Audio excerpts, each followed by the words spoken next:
Tapi jangan fokus. Putar jangan fokus. Agak kecil ya. Ya sudah. Kecil ke kaca mati.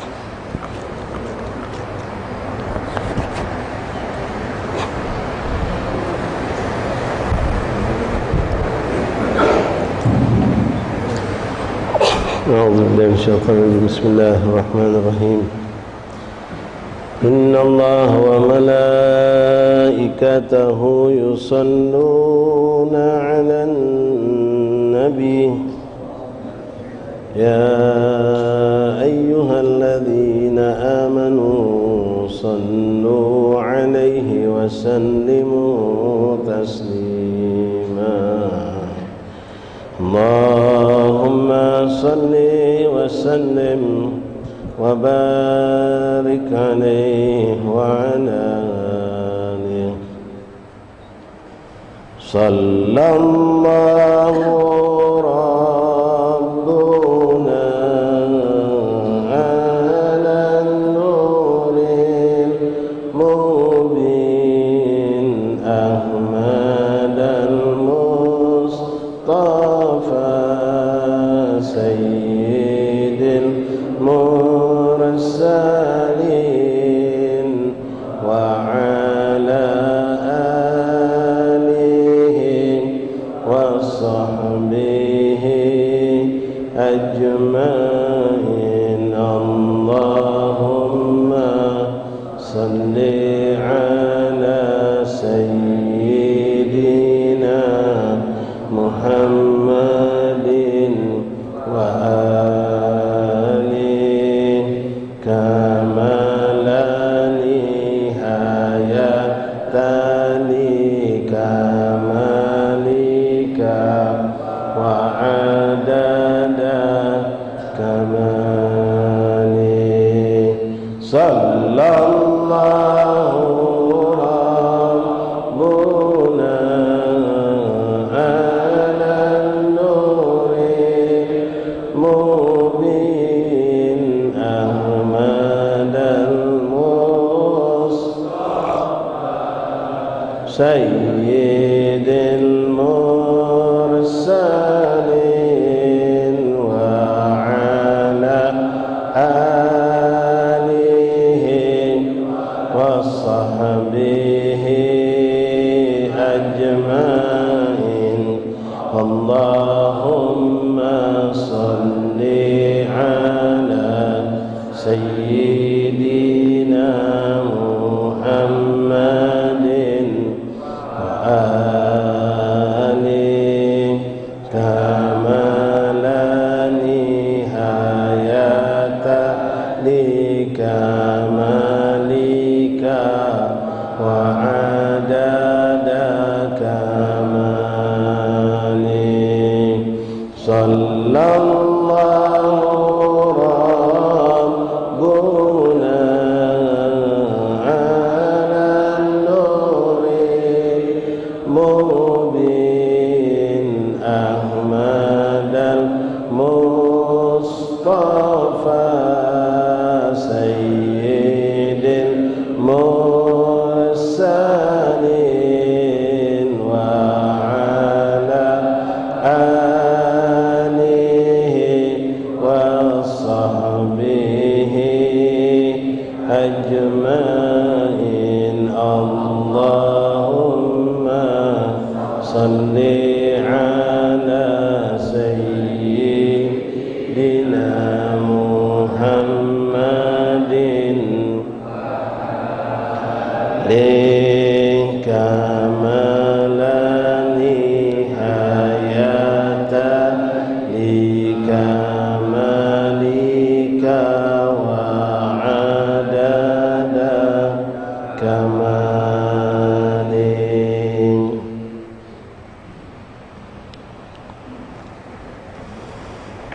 بسم الله الرحمن الرحيم بسم الله والحمد لله والصلاة والسلام على رسول الله سيدنا مولانا محمد بن عبد الله وعلى آله وصحبه ومن والاه رب اشرح لي صدري ويسر لي أمري واحلل عقدة من لساني يفقهوا قولي ربي زدنا علما ويقينا وارزقنا فهما اللهم ارزقنا فهم النبيين وحفظ المرسلين وإلهامك إلهام الملائكة المقربين سبحانك لا علم لنا إلا ما علمتنا إنك أنت العليم الحكيم وتب علينا يا رب إنك أنت التواب الرحيم اغفر لنا وارحمنا وأنت خير الراحمين فانصرنا على القوم الكافرين اللهم يا من وفق أهل الخير وأعانهم عليه بك اللهم للخير وأعنا عليه اللهم أعنا على ذكرك وشكرك وحسن عبادتك اللهم هذا منك وبك وإليك ولا حول ولا قوة إلا بك وصلى الله على سيدنا محمد النبي الأمي وآله وصحبه وسلم الحمد لله رب العالمين. معاشر الحاضرين معاشر الأحباب إخواني rahimani rahimakumullah, jamaah majelis taklim Masjid Lawang Kidul yang insyaallah kita semua dirahmati Allah. Assalamualaikum warahmatullahi wabarakatuh.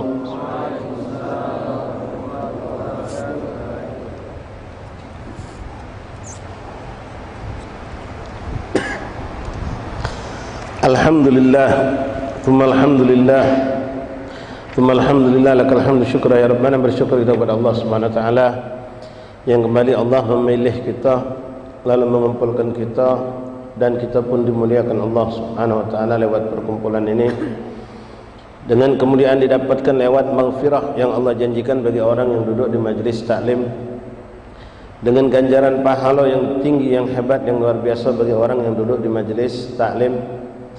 Kita terangkat derajat di sisi Allah Subhanahu wa taala. Jikalau ampunan dosa didapatkan lalu pahala didapatkan, maka pasti seorang hamba itu akan terangkat derajatnya di sisi Allah.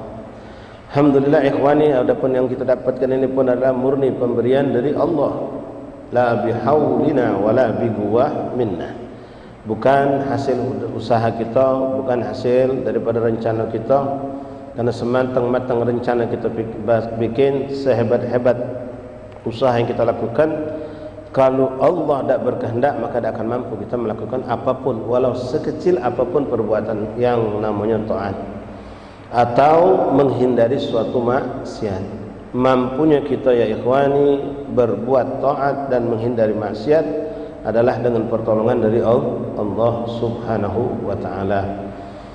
La haula wala quwata illa billah. Falakal hamdu syukra ala dzalik ya Allah. Mudah-mudahan Allah Subhanahu wa taala yang saat melihat kepada kita, memandang kepada kita, meneruskan dan terus-menerus memberikan nikmat seperti ini kepada kita dengan nikmat taufik dan hidayah dan inayah dari Allah Subhanahu wa taala, dan Allah sempurnakan kenikmatan kita duduk di majlis taklim dengan kita dijadikan Allah minal ladzina yastami'una al-qaula fayattabi'una ahsana, menjadi kelompok orang-orang yang mendengar nasihat, menjalankan nasihat tersebut.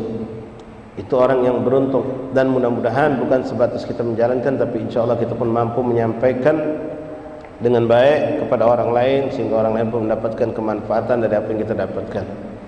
Masyaallah ahbab ahibai rahimani rahimakumullah. Alhamdulillah, alhamdulillah.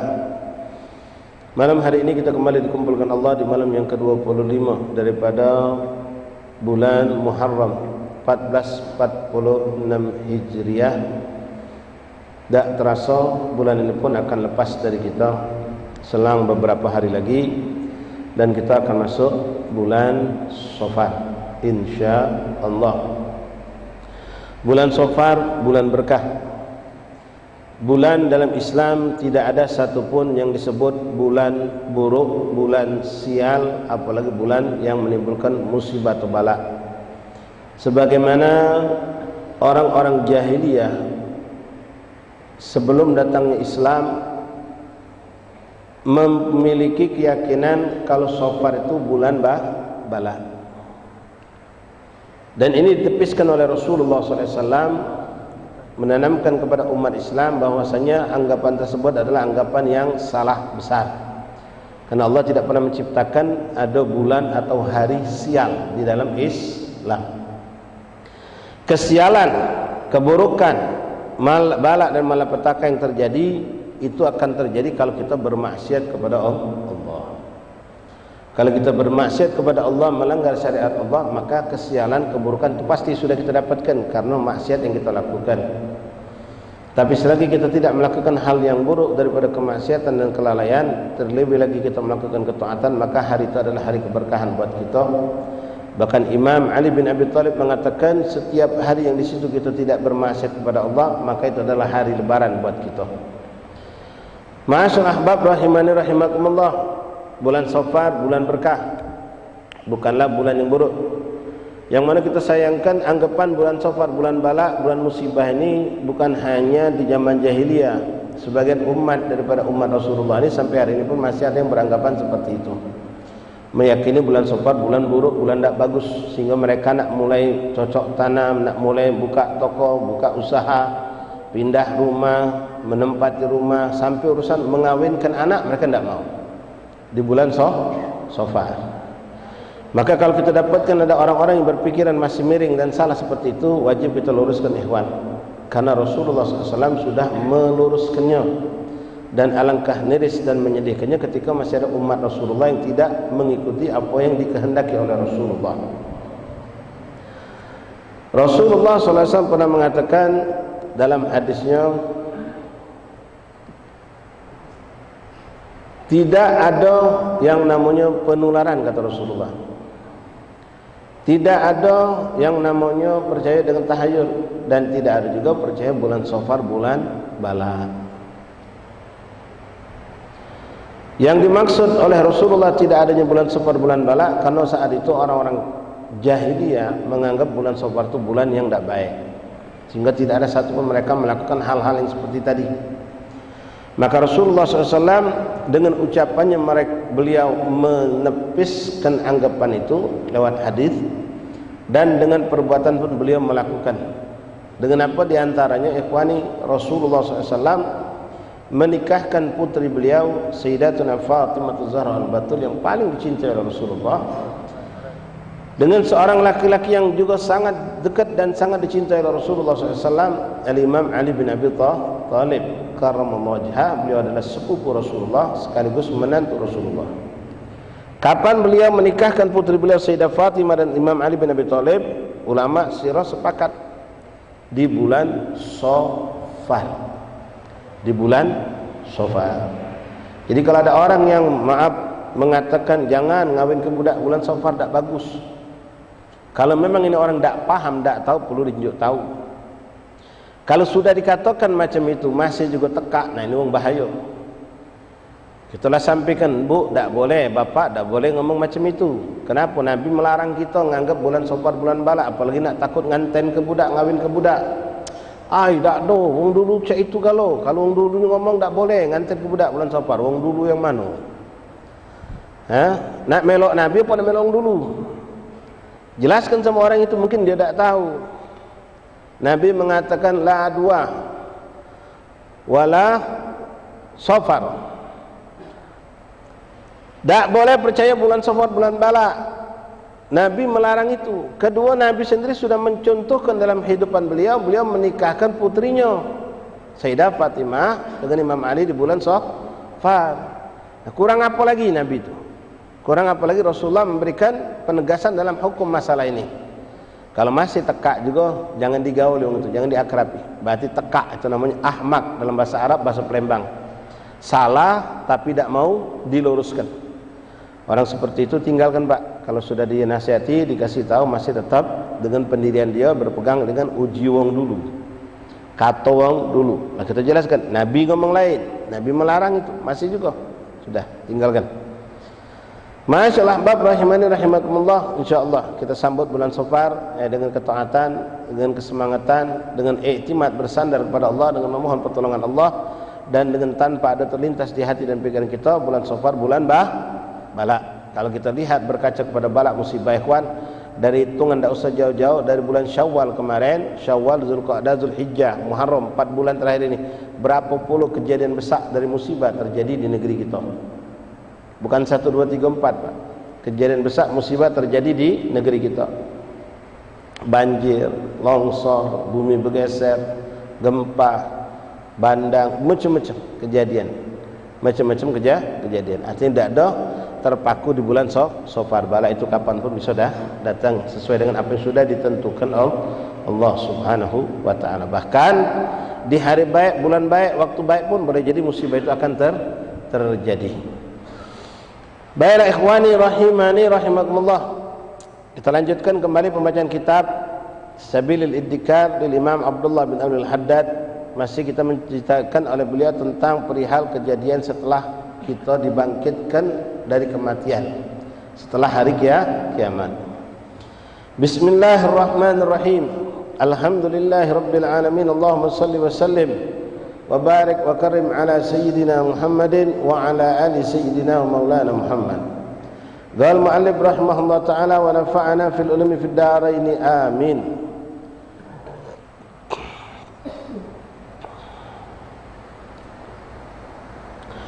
Wa fil hadits innan nasa yuhsyaruna ala thalathi tawaif. Sesungguhnya manusia itu kelak mereka akan dibangkitkan, dikelompokkan menjadi tiga kelompok. Dari segi apa dilihat tiga kelompok ini? Dari segi keadaan mereka. Dari segi keadaan mereka di saat mereka bangkit lalu digiring menuju ke padang mahsyar. Ada yang disebut kelompok itu rukbanan. Yang kedua wa masyata 'alal aqdamihim. Yang ketiga wa ala wujuhihim. Tiga kelompok ini dilihat dari bagaimana cara mereka berjalan ketika mereka digiring dari tempat kubur mereka bangkit ke menuju ke padang mahsyar. Ada yang mereka berjalan dengan lutut mereka merangkak. Ada yang berjalan normal di atas kaki mereka. Itu kelompok yang kedua. Yang ketiga yang paling parah, ada yang berjalan kaki di pucuk, kepala di bawah. Dan mereka diizinkan Allah mampu berjalan dengan kondisi itu. Jadi tiga kondisi manusia yang akan terjadi. Mudah-mudahan kita ya Rabb, kedua orang tua kita, keluarga kita semua, anak keturunan kita, usul furu' dan orang kita cintai berjalan dengan kaki di padang mahsyar itu. Ada yang berjalan dengan lutut mereka merangkak, itu kelompok yang pertama. Yang kedua wa masyat ala aqdam, dan berjalan di atas kaki dengan normal, berjalan dengan kaki. Wa ala wujuhihim, dan ada yang dengan muka mereka.